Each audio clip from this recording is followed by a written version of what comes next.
Ingles.fm, Real English Conversations, Series 2, Podcast 8, Smoking, Fumar. Este podcast contiene una conversación real y sin guión entre dos hablantes nativos de inglés, Mark y Tom. Oirás primero la conversación y a continuación una clase de inglés con explicaciones en español. Cada podcast viene con un workbook detallado que puedes descargar desde nuestra página web ingles.fm. Incluye una transcripción completa de la conversación, listas de vocabulario, notas culturales y la clase. Recuerda que los miembros de nuestra lista de distribución reciben gratis transcripciones extra de nuestros podcasts, además de muchas otras cosas gratis. Así que no olvides apuntarte al consultar la página. Buena suerte. Hi, my name's Tom. It's pissing it down outside and I've come back to Mark's flat. Hello, Mark. Hello, Tom. We're sheltering from the miserable Barcelona weather, aren't we?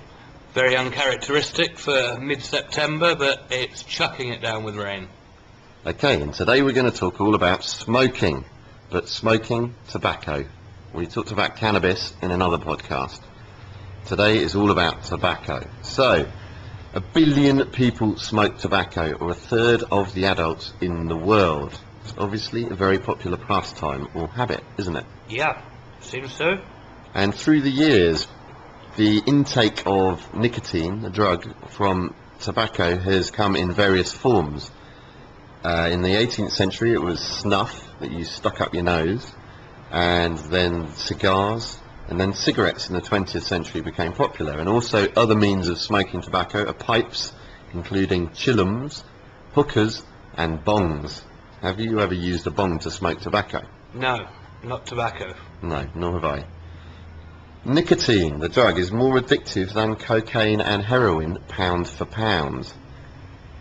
And it's also highly toxic in its pure form, and it's used sometimes as an insecticide. Did you know that? I knew it was very toxic, and if you actually consume nicotine rather than tobacco form of nicotine, you put some on your tongue or you swallow it, it can kill you. Yeah, or if you even put some on your skin, because your skin absorbs it.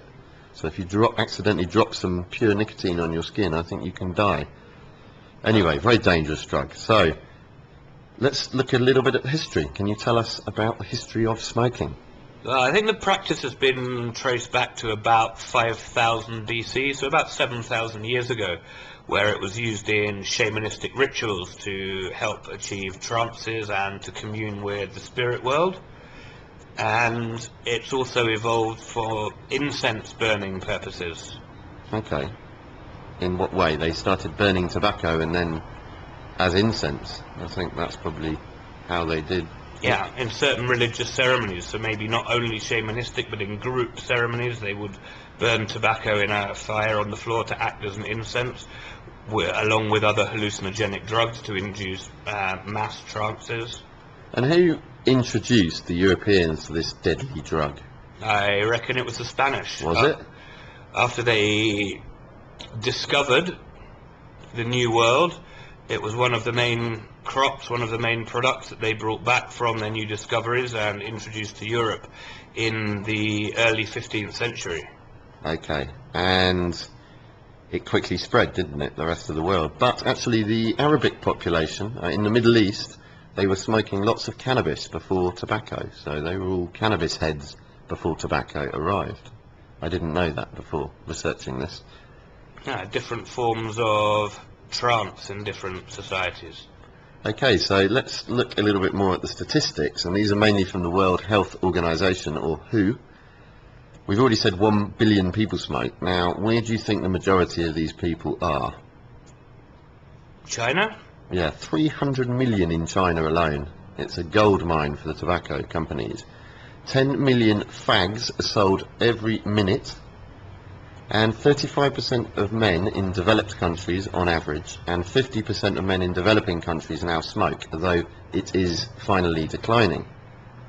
Yeah, there's a lot of promotion by tobacco companies to always encourage people in developing countries to begin smoking, to get them addicted by giving away packets of cigarettes free, knowing that once someone got addicted, they would become probably lifetime customers for the company. It was very immoral and caused quite a lot of controversy. I would say evil. And maybe they'll follow the sort of trends that the UK have been through, where in 1960, so 50 years ago, 61% of the male population smoked, and this year it's 26%. It's reduced a lot. I think people have become a lot more aware of the health risks, and in the 60s and before, the advertising of tobacco was very prominent in the cinema, in the street, everywhere you went, with very positive images of attractive women smoking, good-looking men, by fast cars, sophisticated drinks. It created a whole image that people aspired to before they became aware of the reality. And now it's becoming the habit of poorer, less educated males with erectile dysfunction. It's definitely looked down upon by society in general now in a way that it didn't. But in 1920s, German scientists first identified the link between smoking cigarettes and lung cancer, and tried to create the first anti-smoking campaign in the world. And actually it was championed and supported quite strongly by the National Socialists of Hitler before the Second World War. Really? Yeah, it's something I discovered while researching this yesterday. Okay. Well, talking a bit about Spain, because Spain has the highest number of smokers in Western Europe. 42% of men and 25% of women smoke, and there are 50,000 deaths annually here. And what really amazed me was the fact that 37% of male doctors and 32% of female doctors smoke in Spain. I know it's quite a stressful job, and people believe that smoking tobacco relieves stress, but both of those statistics among medical professionals are quite considerably higher than the general UK smoking statistic for the population at large. You know, maybe doctors are just nutters. I used to know a few doctors in London that like to party. Yes, I didn't know quite how to put that. Anyway, the lowest smoking rates are in Sweden, the United Arab Emirates, Oman, Libya and Nigeria. And in Latin America, the lowest smoking rates are Colombia, Paraguay, Costa Rica and Chile. And the highest rates, do you know where they are in Latin America? Going on what we were saying before about the high increase in, or the high proportion of smokers in developing countries, I'd hazard a guess to say it was some of the poorer countries in the region, but I'm not sure what they're... Well, yes, but Mexico is not one of the poorest, and it has one of the highest levels of smokers at 35% average. Really? Nicaragua and Panama are also very high. But 50 to 60% of men are smokers in those three countries. So Mexico, Nicaragua and Panama are really, the men really like to smoke. I think maybe because those societies are still traditionally male-dominated, and possibly the association with masculinity and success, sexual ability, all of the things we discussed about advertising in the UK in the past, maybe still apply to very male-dominated societies today. Okay, yeah. And health-wise, 4.9 million people worldwide die each year as a result of smoking, and they actually estimate, the World Health Organization again estimates that by 2025, 10 million people a year are going to be dying from smoking. And basically, no other consumer product is as dangerous or kills as many people as that. No, not at all. And the really frightening statistic is that tobacco kills more people than AIDS, legal drugs, illegal drugs, road accidents, murder and suicide combined. If any other product had that fatality rate, it wouldn't be allowed on the market. Yeah, I think the only thing that's as dangerous to human beings are mosquitoes, because they tend to kill millions and millions of people too. We don't have much choice about mosquitoes though. No. And what is the cost to our economies? Well, I reckon it's enormous, because as we discussed in a previous podcast, the health service in most countries is completely overwhelmed, and people who smoke tend to be ill longer and more often, so that's a huge drain on public health. Yeah, they take off work twice as much time sick, I think. Yes, that's another problem. I mean, fires, the number of house fires or office fires that could be caused by people smoking, obviously is another cost. probably land where tobacco farms exist could be used to grow food, Yeah. but obviously it's not as profitable to grow corn as it is to grow tobacco. Yeah, that's the problem that they have in certain countries with growing coca leaves as well, that we've talked about before. What about the environmental costs? Well, every time you have a cigarette, you're releasing toxins and pollutants into the atmosphere.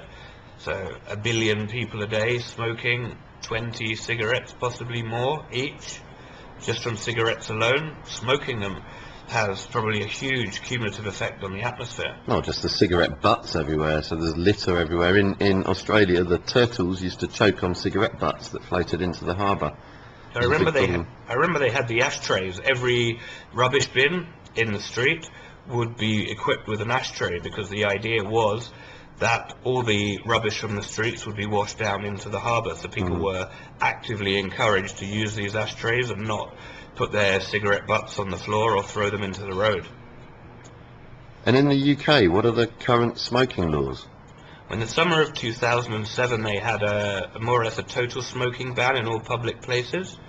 So in the early 90s, it was banned in offices, but in bars, in clubs, in restaurants now, it's completely prohibited, which has changed the social life of many places in England.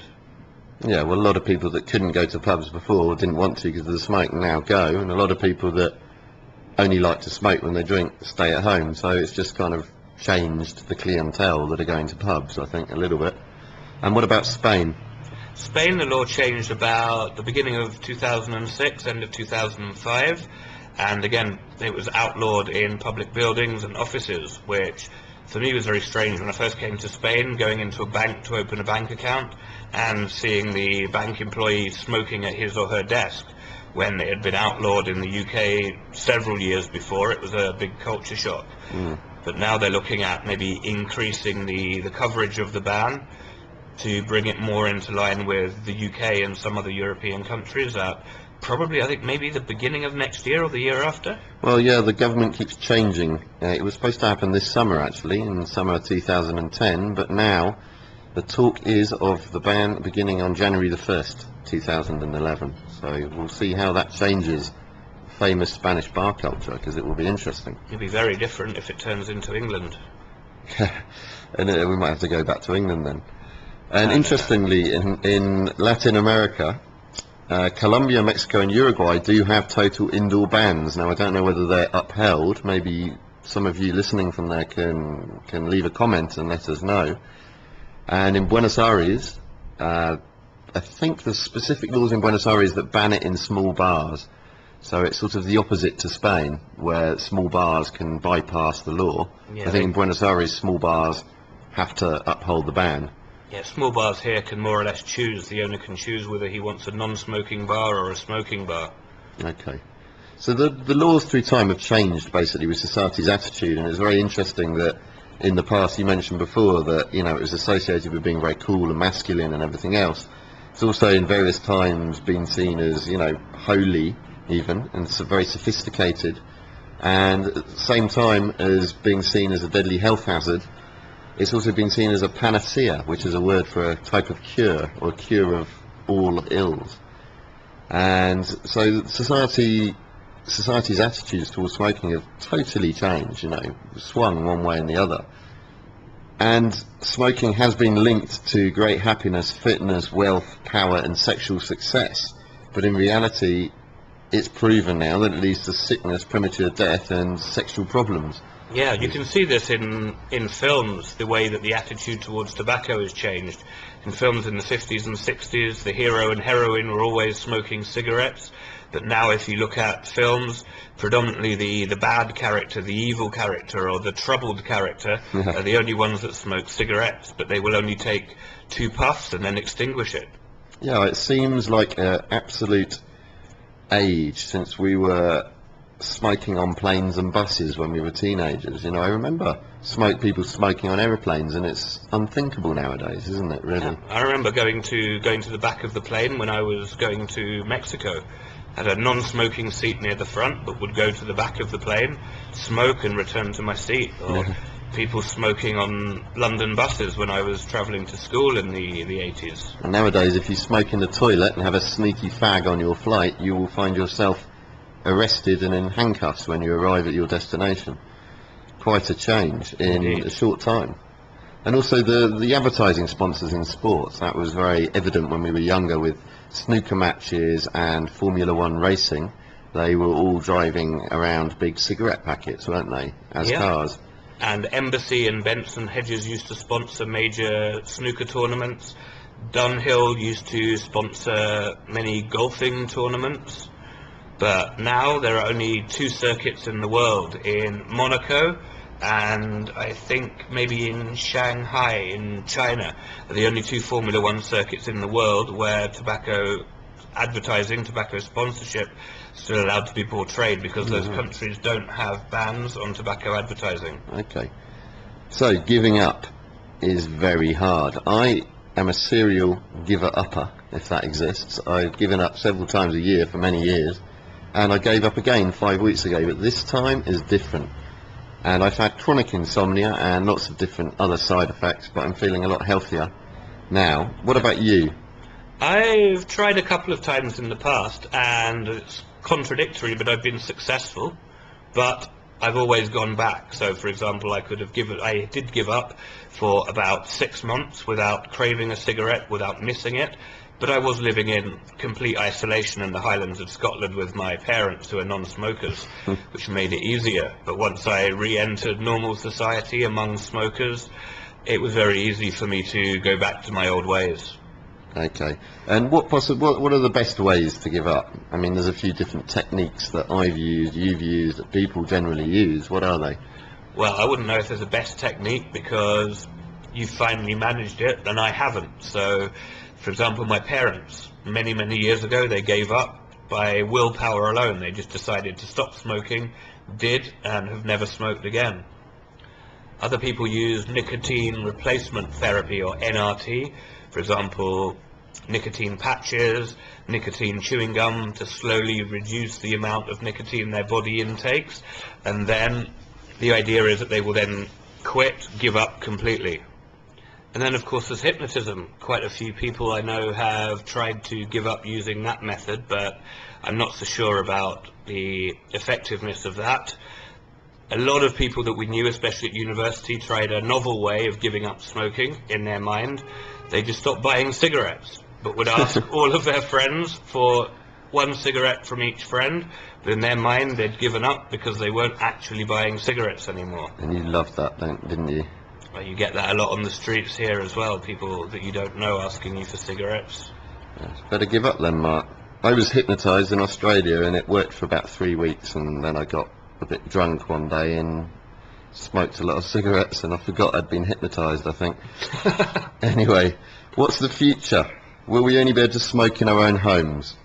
Quite possibly, if everywhere bans it, and maybe you can smoke in the street, but could be somewhere like Singapore, where even that's frowned upon. But if you can't smoke in any buildings, restaurants, maybe the whole idea that a man's home is his castle, the only place that you can smoke. But realistically, the government stand to lose quite a lot if they do ban smoking completely. Well, I think the cost is higher, actually. The hidden costs of health and lost productivity, but anyway, so does the World Health Organization, but they would.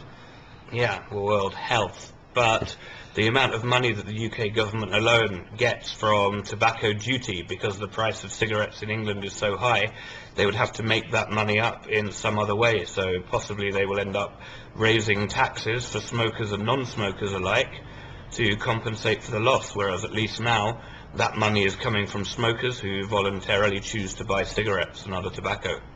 Yeah, and a final thought, as the big 5 tobacco companies, including Philip Morris and British American Tobacco, make $120 billion a year or more, how does anyone go about dismantling that kind of economy? It's bigger than most countries, isn't it? Yeah, I think it would be impossible, especially now with the rise of developing countries and the numbers of smokers there. If it declines in the more developed countries, they will probably go more with aggressive advertising to maintain their profits in emerging markets, I suppose they will call them.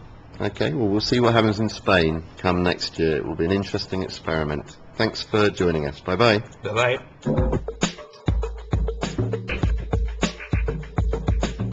Hola, me llamo Rose y en la clase de hoy te vamos a enseñar el vocabulario del tabaco, incluyendo algunas expresiones coloquiales geniales para impresionar a tus amigos.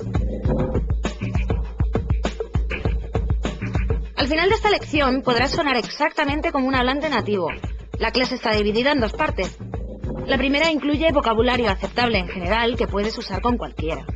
La segunda incluye términos coloquiales con más jugo. Primero vas a oír la palabra en inglés, seguida de su traducción al español. Luego, oirás la palabra en contexto, con una frase de ejemplo. Por último, tendrás la oportunidad de practicar tu pronunciación repitiendo la palabra durante las pausas. Empecemos. To roll. Liar un cigarrillo. I normally roll my own cigarettes as it's cheaper. Roll. Roll. Papers. Papel de liar. Rose, have you got any papers? I want to roll one. Papers. Papers. Filter. Filtro. Some people smoke cigarettes without filters. Filter. Filter. Butt. Colilla. I hate it when people leave their butts on the beach. Butt. Butt. To chain smoke. Fumar un cigarrillo tras otro. Literalmente, fumar en una cadena. When Paul's nervous, he often chain smokes. Chain smoke. Chain smoke. Chain smoker. Una persona que fuma un cigarrillo tras otro. That man's a chain smoker. Look at him. Chain smoker. Chain smoker. Passive smoking. Tabaquismo pasivo. Passive smoking in Spanish bars is a big problem. Passive smoking. Passive smoking. To give up smoking. Dejar de fumar. I gave up smoking 3 months ago. To give up smoking. To give up smoking. Non-smoker. No fumador. I've been a non-smoker for 3 months. Non-smoker. Non-smoker. To smoke like a chimney. Fumar muchísimo. Literalmente, fumar como una chimenea. Do you think the average Spanish person smokes like a chimney? To smoke like a chimney. To smoke like a chimney. Do you have a light, please? ¿Tienes fuego? Do you have a light, please? Do you have a light, please? Muy bien. Hemos terminado la primera sección. Ahora vamos a pasar a términos más coloquiales. Rizzler. Una famosa marca francesa de papel de liar, que se usa mucho en vez de papers. Rose, have you got any Rizzler? I want to roll one. Rizzler. Rizzler. Backy. Forma coloquial de tobacco, que por lo general implica solo tabaco de liar. I can't find my backy, and I've lost my papers. I'm feeling desperate. Backy. Backy. Rolly. Un cigarrillo que lías tú mismo usando backy y papers. Can you pass me the backy? I want a rolly. Rolly. Rolly. Skins. Papel de liar. Rose, have you got any skins? Skins. Skins. Straight. Cigarrillo normal que viene en paquete, como el Marlboro. I finished my backy. Can I have a straight? Straight. Straight. Fag. Un cigarrillo. No uses este término en los Estados Unidos, ya que allí significa homosexual. Where can I buy some fags around here, Rose? Fag. Fag. To toke. Fumar normalmente 1 o 2 caladas. Can I have a toke on your fag, Rose? I don't want a whole one. To toke. To toke. A drag. Pitada, calada. Can I have a drag on your fag, mate? A drag. A drag. Ya está. Gracias por escuchar nuestra clase sobre fumar. Hasta la próxima. Chao.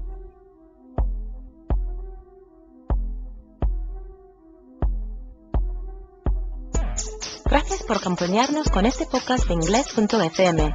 Recuerda que el workbook contiene una transcripción completa de la conversación, listas de vocabulario, notas culturales y la clase. Lo puedes descargar de forma instantánea desde Ingles.fm. Nos vemos.